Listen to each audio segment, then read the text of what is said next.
বিসমিল্লাহির রহমানির রহিম।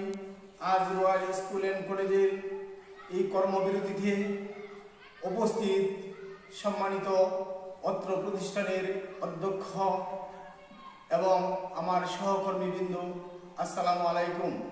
আমরা জানি গতকাল 12 তারিখ থেকে আমাদের শিক্ষক পরিবারের সকল সদস্যবৃন্দ ঢাকাতে অবস্থানরত।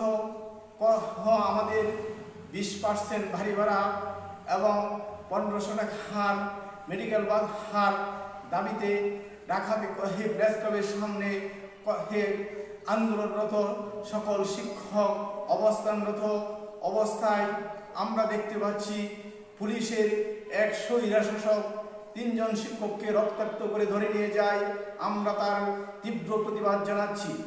যে শিক্ষক একজন পুলিশকে লেখাপড়া করিয়ে উচ্চ শিক্ষিত করে শিক্ষায় শিক্ষিত করে তাকে চাকরির ব্যবস্থা হয় একজন শিক্ষকের মাধ্যমে, আজকে সেই পুলিশ একজন শিক্ষকের গায়ে হাত দেয়, অত্যন্ত লজ্জাজনক। এটা কোনোভাবে মেনে নেওয়া যায় না। আমরা গত 12 তারিখ থেকে আমরা আন্দোলন করতে যাচ্ছি। এই জন্যই আমাদের শিক্ষক পরিবারের দেওয়ালে পিঠ ঠেকে গেছে।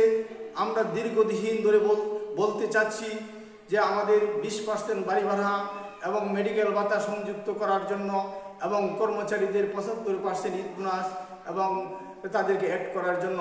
কিন্তু আমাদের প্রধান উপদেষ্টা সহ মাননীয় শিক্ষা উপদেষ্টা উনি আমাদের শিক্ষক পরিবারের নেতৃবৃন্দের সাথে আমাদের আজিজি স্যার সহ ওনাকে আশ্বস্ত করেছিলেন, সারা শিক্ষক পরিবারের সদস্যকে আশ্বস্ত করেছিলেন তিনি আমাদেরকে 20% বাড়ি ভাড়া এবং মেডিকেল ভাতা এবং 75% ঈদ বোনাস আমাদের অ্যাড করা হবে।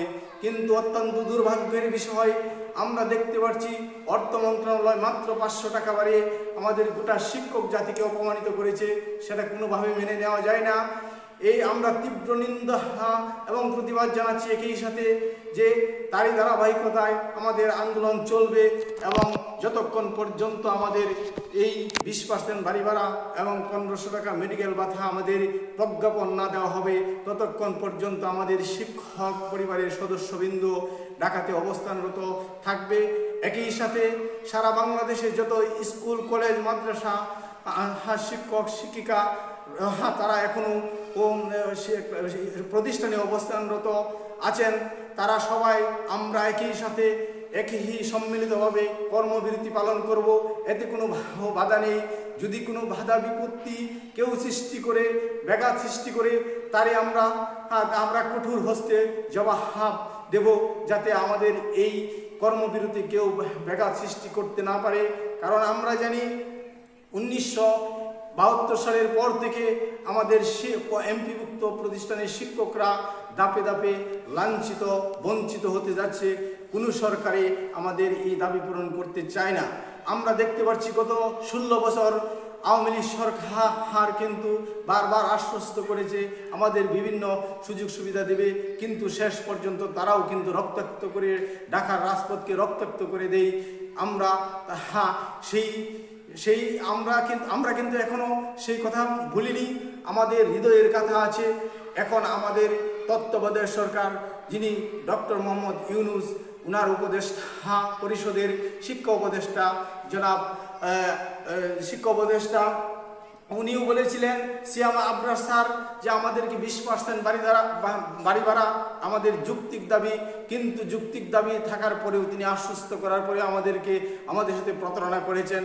আমি এরই সাথে আমরা শিক্ষক সমাজ আজ আমরা কর্মবিরতি পালন করতে যাচ্ছি।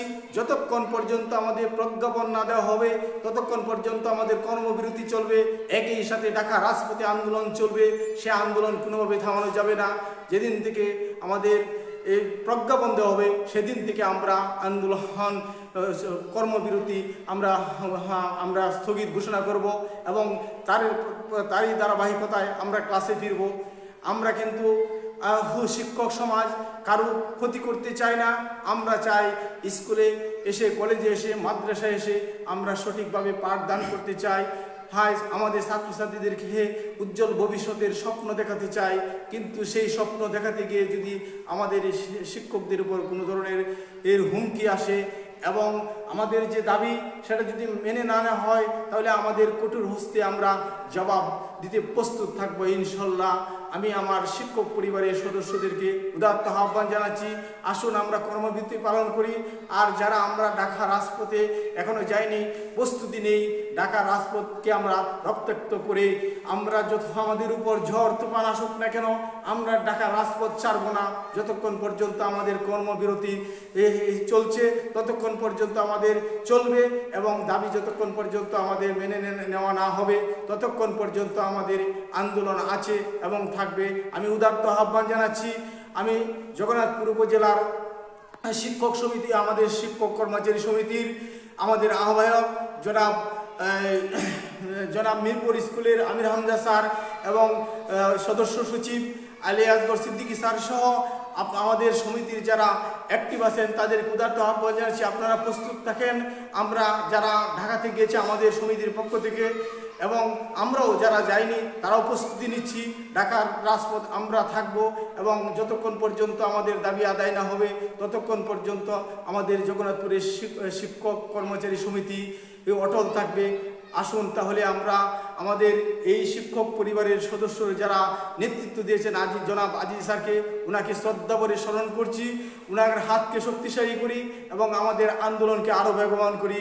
এই বলে আমি আমার বক্তব্য শেষ করছি। ধন্যবাদ সবাইকে। আসসালামু আলাইকুম।